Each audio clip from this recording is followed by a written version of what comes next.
नमस्कार दोस्तों, स्वागत है एक बार फिर से आप सभी लोगों का कड़वा नगरी लाइव में। साथ ही साथ मेरा फेसबुक पे पेज है जनता की आवाज़, और वोटिंग हो चुकी है और बड़ी निराशा हुई है वोटिंग देखकर। इस बार पूरे जहां पर 102 सीटों में इस बार जो वोटिंग हुई थी पूरे देश में, उत्तराखंड में भी 5 सीटों पर वोटिंग हुई है। और सभी जगह पूरे देश में यही चीज़ है कि वोटरों का उदासीन रवैया रहा। वोटर जो है वोट डालने मतदान केंद्र तक नहीं आए। तो क्या कारण है? अगर गढ़वाल की बात करें तो यहाँ भी 50% की वोटिंग हुई है, जो कि पिछली बार से लगभग 10% कम है। 10%। अगर मान लिया जाए शादियाँ भी थी हमारे गढ़वाल में तो ज़्यादा से ज़्यादा 1-8% कम हो सकता था, लेकिन 10% कम होना कहीं ना कहीं खतरे की घंटी है। और वोटर बहुत ज़्यादा उदासीन हो गया है। इस प्रकार के जो दावे हैं, इस प्रकार की जो बातें हैं। और आपको बता दूं कि निर्वाचन जो आयोग है, उन्होंने उनका दावा ये था कि 75% की वोटिंग इस बार करवानी है। और उन्होंने 60 लाख लोगों को, उत्तराखंड में 60 लाख लोगों को शपथ दिलाई है। कैसे शपथ दिलाई है, क्या शपथ दिलाई है? कागजों में शपथ दिला दी उन्होंने। अब देखिए कि 60 लाख लोगों को शपथ दिला दी और 60 लाख वोट नहीं पड़े। यहाँ पर 50% की वोटिंग हो रही है, 10% कम वो की वोटिंग हो रही है। तो क्या कारण है? वोटर उदासीन है, वोटर वोट देने नहीं जा रहा है। क्या कारण है? आप जानते ही हैं क्या कारण है। अगर उत्तराखंड की बात करें और खासकर गढ़वाल संसदीय सीट की बात करूं तो यहाँ पर आपको मैं बताऊं, गढ़वाल में मोदी जी भी आए। उत्तराखंड की अगर बात करें, ऋषिकेश में मोदी जी, प्रधानमंत्री नरेंद्र मोदी आए हैं। और उसी से सटा हुआ है गढ़वाल संसदीय सीट। अनिल बलूनी भी उस दिन थे। कोटद्वार में अमित शाह गृह मंत्री यहाँ पहुँचे हैं। ठीक है। आपका VK Singh, general VK Singh भी यहाँ आए थे कोटद्वार में। राजनाथ सिंह चमोली आए थे। और योगी आदित्यनाथ जी श्रीनगर आए थे। स्मृति ईरानी आई। तो इतने बड़े बड़े कद्दावर नेता, यानी पूरा जो अगर हम कहें कि जो बड़े बड़े नेता हैं बीजेपी के, जिनके हाथ में पूरी बागडोर है बीजेपी की, वो यहाँ पर गढ़वाल संसदीय सीट पर आए और उसके बाद वोटिंग परसेंट नहीं बढ़ा। तो क्या कहेंगे इसको हम?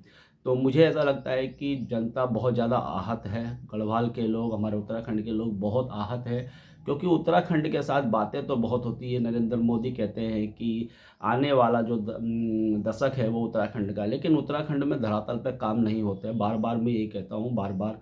और उनकी कोई सुनता भी नहीं है। हम जैसे जो पत्रकार है उनकी बातों को कोई सुनता भी नहीं है। देखिए, पत्रकार का धर्म होता है कि वो समस्याओं से लोगों को इंगित करे। उनके अपने जो नेता हैं, जो सत्ता में जो नेता हैं, उनको इंगित करे। उसका काम ये नहीं है कि सत्ता की चापलूसी करे, सत्ता के आगे आगे पीछे मंडराए और बेवजह जो है, जो हमारे जो मुद्दे हैं उन मुद्दों को छोड़कर हम जो है बड़ी बड़ी बातों पर और बड़े बड़े दावों पर बातें करें। जो मुद्दे हैं हमारे उत्तराखंड के, उन मुद्दों पर मुझे ऐसा लगता है कि हमारे यहाँ का युवा वोटर घर से निकला नहीं है वोट देने। और वो कहीं ना कहीं वो अपने आप को बहुत ज़्यादा ठगा सा महसूस कर रहा है। क्योंकि देखिए, आर्मी में बार बार कहते हैं, कई लोग कहते हैं अग्निवीर अग्निवीर। तो बात आर्मी की, यार उत्तराखंड बहुत ज़्यादा डिपेंड है आर्मी पे। और आर्मी को आप अग्निवीर बना देते हैं तो यहाँ का युवा बहुत ज़्यादा आहत है, बहुत ज़्यादा वो अपने को ठगा सा महसूस कर रहा है। वैसे ही रोज़गार के साधन नहीं है, एक आर्मी का साधन था, वो भी आप लोगों ने उत्तराखंड वासियों से छीन लिया है।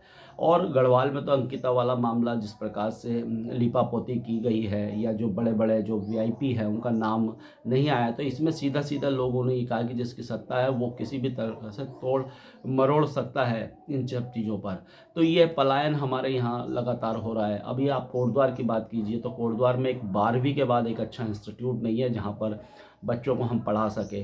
सिडकुल की बात करें तो सिडकुल में आप देख ही लीजिए, वहाँ पर 8 से 10 हज़ार में वहाँ बच्चे जो है, ये महिलाएं हैं, गर्ल्स हैं, बच्चे लड़के हैं, वो जॉब कर रहे हैं। और 8 से 10 हज़ार में कैसे सर्वाइव करेगा आज के दौर में? अगर वो बाहर पहाड़ से भी आता है तो 1,500-2,000 रुपये तो उसका मकान का किराया ही हो जाएगा, और 1,000-2,000 रुपये का उसका पेट्रोल आने जाने में लग जाएगा। तो वो क्या, कैसे सर्वाइव करेगा? क्या पैसे वो घर में भेजेगा? अगर फैमिली वाला तो किस प्रकार से वो फैमिली को पालेगा? ये सब गंभीर विषय, छोटी बातें नहीं हैं, इनको छोटी बातें मत सोचिए। अभी आप देखिए लाल ढांग चिल्लर खाल मार्ग की क्या स्थिति है। कोई भी, इतने बड़े बड़े सांसद होते हैं, वो कभी भी इसको संसद में ढंग से नहीं उठाते। तो जब जो कोटद्वार के लोग हैं या हमारे गढ़वाल के लोग हैं, वो अपने आप को ठगा सा महसूस कर रहे हैं। आप देखिए क्या कोटद्वार में बेरोजगारी चरम पर है। और सबसे ज़्यादा बस गलत चीज़ें ही हो रही हैं, स्मैक और ये दूसरी चीज़ें, इन पे लगाम लगातार लग नहीं रही है। तो ये सब चीज़ें हैं, तो इस वोटिंग परसेंट कम होना है। और बीजेपी की ये सबसे बड़ी हार है, मैं इसको बीजेपी की बड़ी हार कहूँगा कि इतने बड़े-बड़े नेताओं बुलाने के बाद आपने पूरा मतलब भारत सरकार आपने यहाँ पर बुला ली है और उसके बाद वोटिंग परसेंट आपका घट रहा है। और सोशल मीडिया में मैं देख रहा था बीजेपी वाले आपस में एक-दूसरे पे आरोप भी लगा रहे हैं कि कार्यकर्ताओं का सम्मान नहीं हो रहा है। और जिस प्रकार से महेंद्र भट्ट जी कह रहे हैं, जो राज्यसभा सांसद हो चुके हैं शायद, और अध्यक्ष हैं वो पार्टी के प्रदेश अध्यक्ष, वो कह रहे हैं कि हमने 15,000 से ज़्यादा कांग्रेसियों को अपने में शामिल कर लिया, यानी उनके हमने पाप धो दिए हैं, उनको बिल्कुल हमने सफ़ेद कर दिया है। तो जनता ये भी चीज़ें देख रही है कि किस प्रकार से आप जब दूसरी पार्टी में वो बंदा रहता है तो वो गलत रहता है, जैसे आपकी पार्टी में आता है तो जनता बोल रही है ये क्या हो क्या रहा है, ये क्या चीज़ चल रही है। अच्छा, बहुत सारे लोगों से मेरी बात हुई है, बोल रहे कि जब तक विपक्ष अच्छा नहीं होगा, विपक्ष मजबूत नहीं होगा तो अच्छा लोकतंत्र नहीं कहा जा सकता। ये तो एक हिटलरशाही हो गई इस प्रकार से। अच्छा, मोदी का मैजिक भी इस बार उतना नहीं दिखा जितना मोदी मोदी मोदी। और ये चुनाव आपने देखिए, लोकतंत्र है, लोकतंत्र में सभी होते हैं, सिर्फ मोदी सिर्फ मोदी सिर्फ मोदी का नाम लेकर मतलब वन मैन आर्मी आपने उसको उनको बना दिया है। वो मैजिक भी मुझे लग रहा है कि इस बार उतना नहीं चला है।